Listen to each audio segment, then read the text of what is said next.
Hello student. Organic chemistry का chapter halo alkane and hello Erin पढ़ रहे थे। उसके अंदर हमने केवल इनका वर्गीकरण ही पढ़ा है। वर्गीकरण उसके बाद पढ़े नोमेनक्लेचर।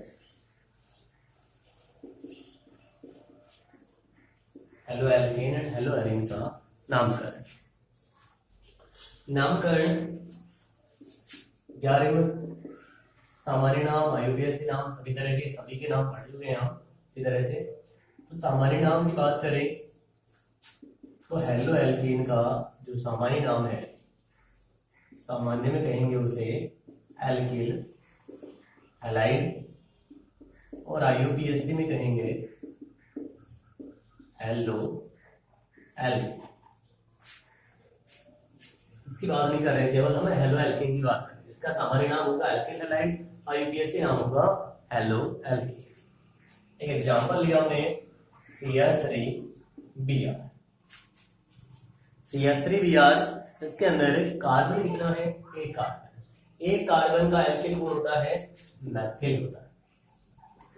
पीछे हैलाइड है तो Br है तो नाम हो जाएगा ब्रोमीन।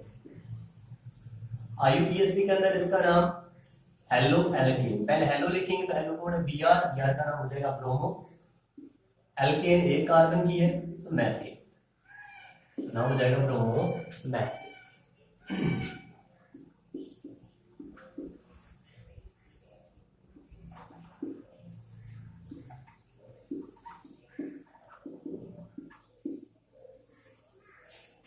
देखो सामान्य नाम लिखें, 1 2 3 कार्बन का एल्केन। 3 कार्बन के एल्केन का नाम है प्रोपेन। ठीक है। उसके बाद Cl है क्लोराइड। इसका सामान्य नाम लिखें। इसके साथ में दो श्रृंखलाएं हैं, दोनों के दोनों मैथिल समूह। तो दोनों मैथिल होते हैं तो आइसो ग्रुप होता है। यानी कि इसका नाम है आइसो। 3 कार्बन है, 1 2 3, तो आइसो प्रोपेन क्लोराइड। क्योंकि तीनों में 1 2 3, इसमें भी 1 2 3 सेम से दोनों के दोनों प्रोपिल क्लोराइड थे। लेकिन इसमें सीधी श्रृंखला है, इसमें कार्बन से 2 मैथिल समूह जुड़ गए, आइसो ग्रुप होगी। सीधी है इसलिए नॉर्मल, तो उसका नाम है नॉर्मल प्रोपिल क्लोराइड, इसका आइसोप्रोपिल क्लोराइड। आईयूपीएसी के अंदर नाम, आईयूपीएसी नंबर देते हैं हेलोजन की तरफ से 1 2 3। तो 1 पे Cl जुड़ा है, हेलो है, हेलो का नाम है क्लोरो क्योंकि 1 नंबर पे जुड़ा है, तो 1 क्लोरो। 1 2 3 कार्बन, 3 कार्बन का नाम हो जाएगा प्रोपेन, एल्केन का नाम है प्रोपेन। अब इस श्रृंखला को नंबर दे 1 2 3, यहां से दे दो 1 2 3, Cl को 2 नंबर मिल रहा है, सेम नंबर है। ठीक है। हेलो लिखिए, हेलो जुड़ा है 2 नंबर पे, तो 2 क्लोरो, फिर एक 3 कार्बन है तो प्रोपेन, 2 क्लोरो प्रोपेन। ये हो गया।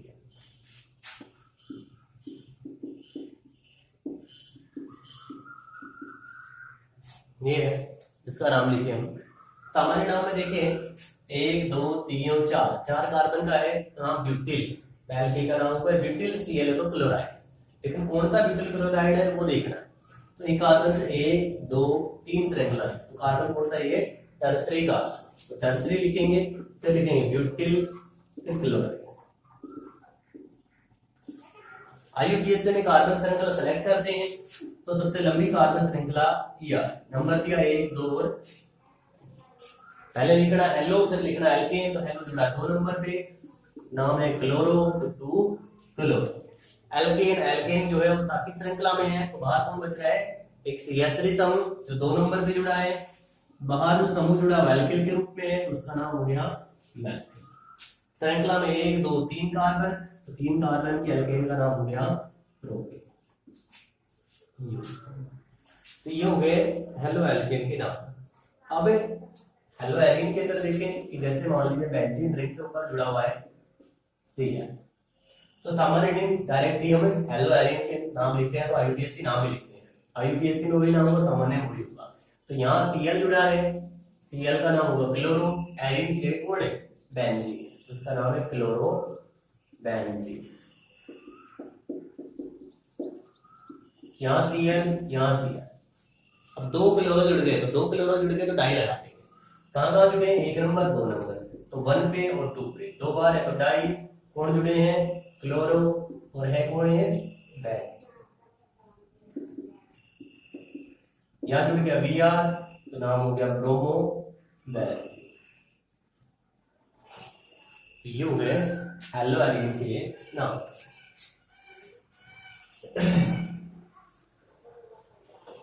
उसके बाद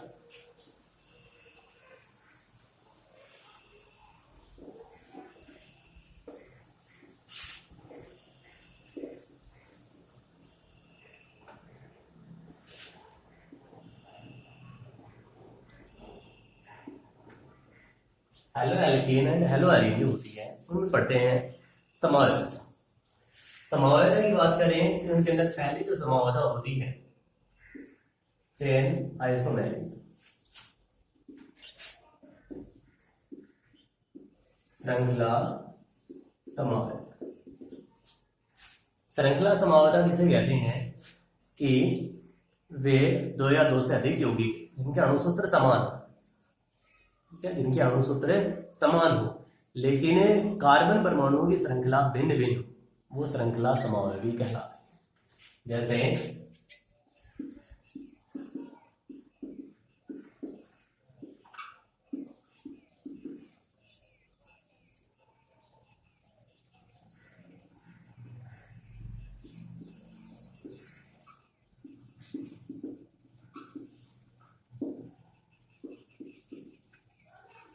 दो एग्जांपल लिए हमने, 1 2 3 4 कार्बन, अणुसूत्र हो गया C4, हाइड्रोजन 3 तो 5 तो 7 और 2 9 हाइड्रोजन, और एक हो गया C। इसका अणुसूत्र 1 2 3 4 कार्बन, 4 3 3 6 और 2 8 और 1 9 हाइड्रोजन 1 C। तो दोनों का अणुसूत्र है C4H9Cr, लेकिन दोनों की कार्बन श्रृंखला अलग है। इसमें सीधी श्रृंखला है, इसके अंदर है साकित श्रृंखला है। ये नॉर्मल है, तो नॉर्मल 4 कार्बन है तो क्या है? ब्यूटिल क्लोराइड है। इसमें इससे एक 2 मैथिल समूह जुड़ गए तो ये आइसो ग्रुप है, तो ये है आइसो ब्यूटिल क्लोराइड। तो श्रृंखला समूह कौन से होंगे? जिसके अणुसूत्र समान लेकिन कार्बन परमाणुओं की श्रृंखलाएं भिन्न भिन्न, श्रृंखला समावयवी कहलाते हैं। दूसरी है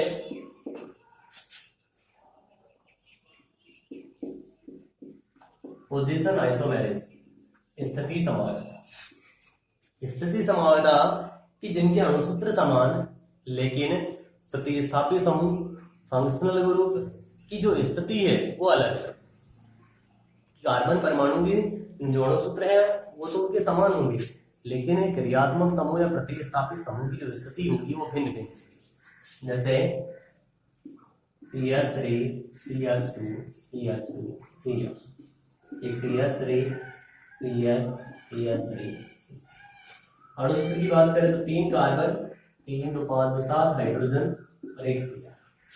1 2 3 कार्बन 3 2 5 2 7 हाइड्रोजन 1 Cr। इसके अंदर भी 1 2 3 कार्बन 3 3 6 7 हाइड्रोजन 1 Cr। मतलब अणुसूत्र दोनों का सेम, अणुसूत्र सेम है। उसके बाद देखो Cl जो है इसमें कहाँ जुड़ा है, इसमें कहाँ जुड़ा है, तो Cl की दोनों के अंदर स्थिति है कि ये जो क्रियात्मक समूह है इसमें दोनों की स्थिति अलग है दोनों के अंदर। इसमें इसकी तरफ से नंबर दे तो 1 2 3, इसमें यहाँ से नंबर दे तो भी 2, यहाँ से दे तो भी 2, 1 2, तो एक में तो 1 नंबर भी जुड़ा है और एक के अंदर 2 नंबर भी जुड़ा है, तो इसकी स्थिति क्या हो गई? भिन्न भिन्न हो गई, तो स्थिति समावयवी हो जाएगी। ये तो हो जाएगा 1 क्लोरो प्रोपेन, और ये हो जाएगा 2 क्लोरो प्रोपेन। एक होती है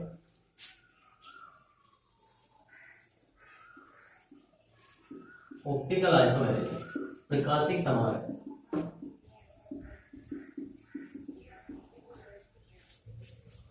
प्रकाशिक समावयवी कौन से होते हैं? कि वे समावयवी यौगिक जो एक दूसरे के दर्पण प्रतिबिंब होते हैं लेकिन एक दूसरे पर अध्यारोपित नहीं।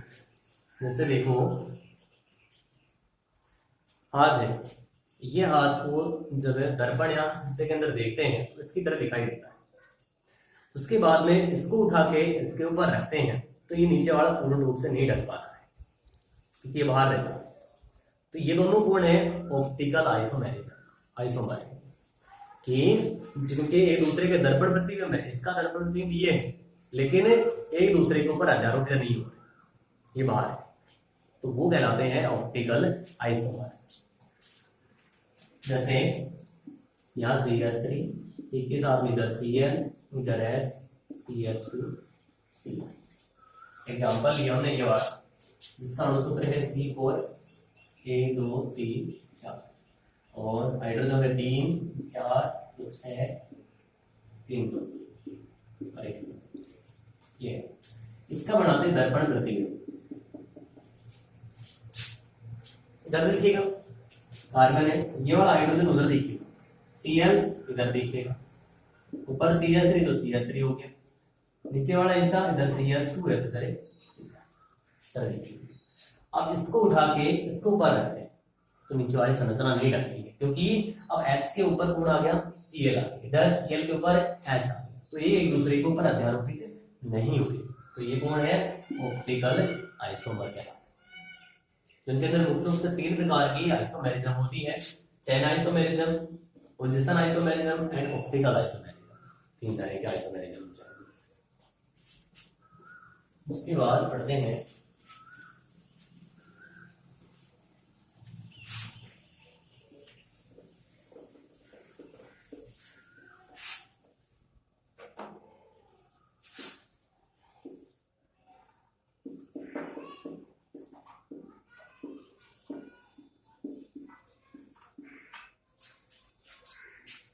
कार्बन हैलोजन आबंध की प्रकृति। क्योंकि इसका हैलोजन परमाणु किससे जुड़ा होता है, कार्बन से जुड़ा होता है, तो कार्बन हैलोजन जो आबंध है उसकी किस तरह की प्रकृति होती है। कार्बन हैलोजन जो आबंध होता है वो ध्रुवीय प्रकृति का होता है। प्रकृति ऐसी होती है ध्रुवीय प्रकृति। ध्रुवीय प्रकृति मतलब है दोनों में से जो बंध है वो ध्रुवी किसके पास जाएगा, जो अधिक विद्युत परमाणु होगा उसके पास जाएगा। तो यहाँ हैलोजन की जो विद्युत होती है वो कार्बन से ज्यादा रहती है, इसलिए बंध ध्रुवीय प्रकृति का है। यहाँ जो फ्लोरीन है उसकी विद्युत ऋणता 4.00, Cl की 3.5, Br 3.0 और आयोडीन 2.8 और जो कार्बन होता है उसकी होती है 2.5। अब यहाँ और यहाँ विद्युत ऋणता का अंतर अधिक होता है, यानी कि ये वाला जो बंध होता है वो अधिक ध्रुवीय प्रकृति का होता है। उसके बाद विद्युत ऋणता का अंतर कम होता जा रहा है तो बंध की ध्रुवता में भी कमी आती है। ठीक है, तो यानी कि यहाँ बंध ध्रुवीय प्रकृति का क्यों है, क्योंकि कार्बन और हाइड्रोजन की विद्युत ऋणता में अंतर होता है, इसलिए बंध ध्रुवीय प्रकृति का होता है। अब यहाँ आबंध एंथैल्पी की बात करें, आबंध एंथैल्पी यानी कि कार्बन और हैलोजन के बीच जो बंध बना हुआ है उस बंध को तोड़ने के लिए आवश्यक एनर्जी जो होगी वो आबंध एंथैल्पी। तो ये बंध जितना ज्यादा प्रबल होगा एंथैल्पी उतनी ही ज्यादा। बंध प्रबल डिपेंड करेगा आबंध लंबाई। कार्बन तो सेम है, हाँ चेंज कौन होगा, हैलोजन होगा। वर्ग में नीचे जाते हैं, आकार में वृद्धि, आकार बढ़ेगा बंध लंबाई में वृद्धि। हैलोजन यदि F है तो ये बंध लंबाई इतनी होगी, यदि I है तो बंध लंबाई, क्योंकि F का आकार छोटा है और I का आकार है बड़ा। ठीक है, तो वर्ग में नीचे जाते हैं तो आबंध परमाणु त्रिज्या के अंदर वृद्धि होती है, इसलिए जब नीचे जाएंगे तो यहाँ आबंध एंथैल्पी, यहाँ आबंध लंबाई बढ़ेगी, यानी कि वर्ग में नीचे जाने पर आबंध लंबाई बढ़ेगी। तो यहाँ सबसे अधिक आबंध लंबाई आई, फिर Br, फिर Cl और फिर या फिर कार्बन के साथ जोड़े तो कार्बन के साथ जोड़े। अब सबसे कम आबंध लंबाई किसकी है, Cl। आबंध लंबाई सबसे कम है Cl, आबंध लंबाई कम है तो इसकी आबंध एंथैल्पी सबसे अधिक, तो आबंध एंथैल्पी सबसे ज्यादा होगी Cl, उससे कम Cl, उससे कम Br और सबसे कम C। तो आबंध एंथैल्पी या आबंध लंबाई तो एक दूसरे के व्युत्क्रमानुपाती होती है। लंबाई बढ़ेगी तो एंथैल्पी में कमी होगी। अब बात करें बंध ध्रुवीय है तो द्विध्रुव आघूर्ण, कि बंध कैसा होता है, ध्रुवीय प्रकृति का होता है। द्विध्रुव आघूर्ण की बात करें तो बंध जितना ज्यादा ध्रुवीय होगा द्विध्रुव आघूर्ण का मान उतना ही अधिक आना चाहिए। यानी कि जहां देखिए हम तो सबसे अधिक बंध ध्रुवीय प्रकृति का कौन सा होना चाहिए, CF होना चाहिए, क्योंकि कार्बन और हेलोजन की विद्युत में अंतर जितना ज्यादा होगा बंध उतना ही ध्रुवीय होगा। तो कार्बन की 2.5 तो फ्लोरीन की है 4.0, तो सबसे ज्यादा ध्रुवीय बंध कौन सा होना चाहिए, CF। तो द्विध्रुव आघूर्ण सबसे अधिक होना चाहिए CF, उससे कम CCR, उससे कम CBR। बंध ध्रुवीय कम होता जा रहा है, विद्युत कम होती जा रही, तो C ये होना चाहिए। लेकिन एक्चुअल में होता क्या है, सबसे अधिक द्विध्रुव आघूर्ण होता है CCl का, उससे कम होता है CF का, उससे कम CBr, उससे कम CR, ये होता है द्विध्रुव। तो यहाँ एक प्रश्न बनता है ना, कि फ्लोरीन की विद्युत ऋणता सबसे अधिक है लेकिन फिर भी उसका द्विध्रुव आघूर्ण CCl से कम है, क्यों? तो द्विध्रुव आघूर्ण क्या होता है, आवेश गुणा आवेशों की दूरी, दोनों का जो गुणनफल होता है वो डाइपोल मोमेंट द्विध्रुव आघूर्ण होता है। तो फ्लोरीन का जो आवेश है वो तो ज्यादा है, तो 4.0 विद्युत है, लेकिन आवेशों की दूरी यानी कि इसकी जो आपद लंबाई है वो कम रहती है, क्योंकि आकार फ्लोरीन का बहुत ही छोटा रहता है। तो क्या होता है कि जो CCl है और CF, उसके अंदर आवेश तथा आवेशों की दूरी का जो गुणनफल है वो CCl के लिए ज्यादा आता है, क्योंकि द्विध्रुव आघूर्ण तो दोनों पे डिपेंड करता है। तो यानी कि CCl का द्विध्रुव आघूर्ण अधिक क्यों आता है, क्योंकि आवेश एंड आवेशों की दूरी का जो गुणनफल है वो CF की बजाय CCl का ज्यादा आता है, इसलिए उसका डाइपोल मोमेंट ज्यादा है। ठीक है, तो इसका कारण गुण है CCl जो है उसके आवेश तथा आवेशों की दूरी का गुणनफल CF की बजाय अधिक होता है, इसलिए उसका डाइपोल मोमेंट ज्यादा है। बाकी वही क्रम रहेगा सभी का। अब आबंध एंथैल्पी उसकी क्रियाशीलता को भी दर्शाएगी कि जिसकी आबंध एंथैल्पी जितनी ज्यादा होगी, बंध जितना ज्यादा प्रबल होगा उतना ही वो कम क्रियाशील होता जाएगा, क्योंकि लंबाई जितनी ज्यादा होगी बंध जल्दी टूटेगा, लंबाई कम होगी बंध प्रबल है तो होने में अधिक समय लगेगा। यानी कि यहाँ जितनी ज्यादा आबंध एंथैल्पी बढ़ेगी पर क्रियाशीलता में कमी आएगी। यदि हम बात करें haloalkane and haloarene, RX and ER, या एग्जांपल लिया CH3Cl, एक लिया बेंजीन रिंग, उसके ऊपर इन दोनों में से कौन अधिक क्रियाशील, ये पूछेगा। देखो अब यहाँ दोनों की क्रियाशीलता की बात करें तो जिसकी आबद्ध लंबाई अधिक है वो अधिक क्रियाशील, आबद्ध लंबाई कम, क्योंकि आबद्ध लंबाई कम होगी तो बंध प्रबल हो जाएगा, इसलिए वो कम क्रियाशील। तो इनकी यहाँ ये कार्बन हेलोजन के बीच जो आबद्ध लंबाई है वो देखिए। तो यहाँ CH3Cl की आबद्ध लंबाई होती है 154 पिकोमीटर और यहाँ आबद्ध लंबाई होती है 134 पिकोमीटर, 154 तो आबद्ध लंबाई इसकी ज्यादा है इसलिए ये अधिक क्रियाशील। अब पूछा है कि ये यहाँ भी सिंगल बॉन्ड है, यहाँ भी सिंगल बॉन्ड है, तो फिर इसकी आबद्ध लंबाई इतनी कम कैसे हुई? देखो यहाँ जो कार्बन है उस कार्बन के पास है डबल, यहाँ डबल बॉन्ड है, तो डबल बॉन्ड होने के कारण इसके अंदर चलता है रेजोनेंस, अनुनाद चलता है, क्योंकि यहाँ Cl के पास है रेजोनेंस चलेगा, इलेक्ट्रॉन युग्म अंदर है, प्लस R रेजोनेंस चलेगा। जब प्लस R रेजोनेंस चलेगा तो यहाँ कितने बंद हो जाएंगे? 2 हो गए। अब डबल बॉन्ड है, यहाँ कैसा है? सिंगल। डबल बॉन्ड हो गए, लंबाई घट गई। जैसे हम carbon carbon single, carbon carbon double, carbon carbon triple, यहाँ होती है 154, यहाँ 34, 120। यानी कि जैसे जैसे बंद बढ़ते जाएंगे तो लंबाई भी कम ही होगी, क्योंकि बंद जितने ज्यादा होंगे बंद की प्रबलता उतनी अधिक होती जाएगी। तो यहाँ क्या होता है? प्लस आर प्रभाव के कारण आंशिक द्वितीय आबंध आता है, डबल बॉन्ड आता है, इसलिए आबंध लंबाई के अंदर कमी हो गई। तो उसकी क्रियाशीलता भी कम होगी। ठीक है, यदि CH3CH2Cl ठीक है CH2 डबल बॉन्ड CH, इन दोनों की क्रियाशीलता की बात करें तो इसके अंदर ये भी अधिक क्रियाशील है, क्योंकि यहाँ भी उन्होंने डबल बॉन्ड आ गया, इस डबल बॉन्ड के कारण इसकी लेंथ कम हो गई, इलेक्ट्रॉन यूं आकर्षित करने लगे तो इनकी लेंथ कम हो गई, इसलिए ये कम रिएक्टिव। तो यहाँ यदि वाइनिल क्लोराइड और एथिल क्लोराइड पूछा जाए कौन अधिक क्रियाशील है, तो एथिल क्लोराइड अधिक क्रियाशील है, क्योंकि वाइनिल क्लोराइड में डबल बॉन्ड होता है कार्बन के पास, तो यहाँ रिएक्टिविटी।